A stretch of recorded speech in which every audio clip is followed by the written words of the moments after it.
Set a goal to become a millionaire, not just because you'll have a lot of money, but what you'll have to become one. Whoa. He said, you can't remain who you are if you're going to become a millionaire. You're going to have to grow. You're going to have to develop yourself. You're going to have to become somebody brand new. Wow, that changed my life. And I want to challenge every single one of you here to set that beginning goal and say, this is what I want to do.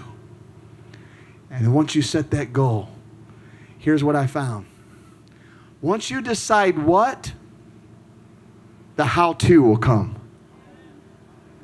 See, some of you will say, I want to be a millionaire. How many want to be a millionaire? Yes. But you don't have the how-to.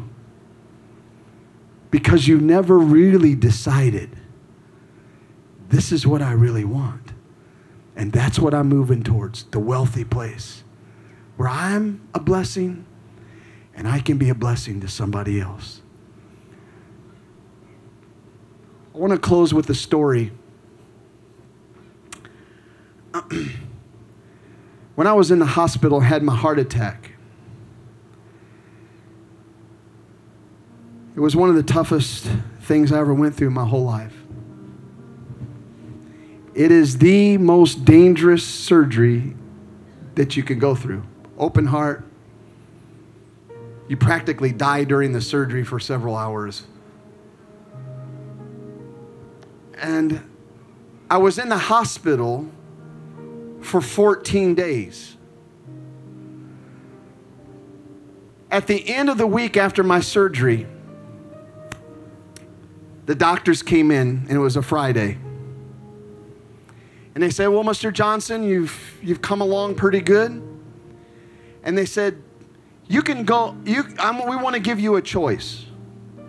They said, you can either stay in the hospital for the weekend, just kind of hang out here until we come in on Monday, take a look at you again. Or if you want to, you can go home. The choice is yours. Just tell your nurse, and he'll do what's necessary to get you checked out if you want to. Say goodbye, talk to you later. And I was sitting in the room, and I'm thinking, man, there's so much wrong with me. I got so much healing to go through. And I'm like, I don't want Bonnie to put this all on Bonnie. Maybe if I stay in the hospital for a couple more days, it'll be a little easier on her. And can I tell you something? Can I be honest with you? I said to myself, I said, you know what? I feel secure here. I know people are watching me. I know I'm being taken care of. And I feel comfortable here. My nurse came in, and I told the nurse, I said, what do you think I should do? I said, do you really think I'm ready to go home? I don't know, man. And he looked at me. He pointed his finger in my face. And he said, Keith, you don't belong here. He said, Keith, you think this hospital is a safe place. He said, but this place is the most dangerous place you could ever be. There's a higher chance for you to catch diseases, for you to catch a cold, for you to catch pneumonia. He said, this place is dangerous. You belong in your own bed. Somebody help me. You belong eating your wife's food, not hospital food.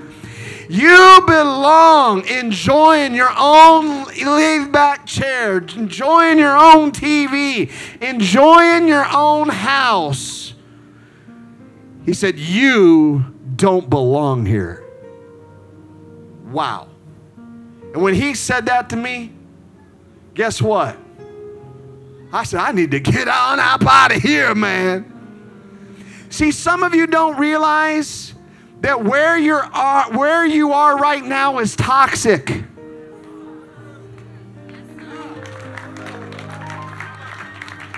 You are stuck in middle class. You are stuck in the poor place, and you think it's safe because somebody else is taking care of you. You think you're safe at your job when they could fire you tomorrow. Some of you work for the oil companies. You know, you thought you had the safe and secure job, and now you found out it wasn't so secure, that the only time you have security is when you have your own business, when you can control what's going. Come on, help me right here. You thought you were safe, but you were in a toxic place and didn't even know it. I was flying to San Francisco. First time I've ever been there. And I don't know if y'all know about San Francisco, but it's known for it's like the gay capital of the world is in San Francisco. And they said, man, there's some weird stuff going on there. So I didn't know much about it, but I'm flying a 3-hour flight, and I had to go to the bathroom. And as soon as I had to go to the bathroom, the plane started shaking. And the announcer got on the pilot said, everybody put your seatbelts on. We're going through some dangerous territory. And I put my seatbelt on. I'm like, oh, man, I hope they land soon. And pretty soon they landed the plane, and I said, man, I'm making a beeline towards the bathroom. And I went fast as I could to the bathroom, and I went into the bathroom. And they told me that there were some weird things, and when I went into the bathroom, I'm looking around for a urinal. Like, where's the urinal? And pretty soon I saw the stalls, and the stall opened up, and this great big tall woman, big old long hair. Honestly, I didn't know if it was a woman or a man. I mean, she was so ugly. And I thought, man, they told me there was weird people. I said, I think that's a man dressed like a woman. And I'm like, man, oh man, this must be a weird place. But I'm still looking for the urinal, and pretty soon another door opens. And a 6-foot, real skinny-looking California girl with long blonde hair steps out. And I'm thinking, I'm in the wrong place. I am in the women's restroom. And what do you think I said to myself in that women's restroom? I need to get out of here. And I need to get out of here what?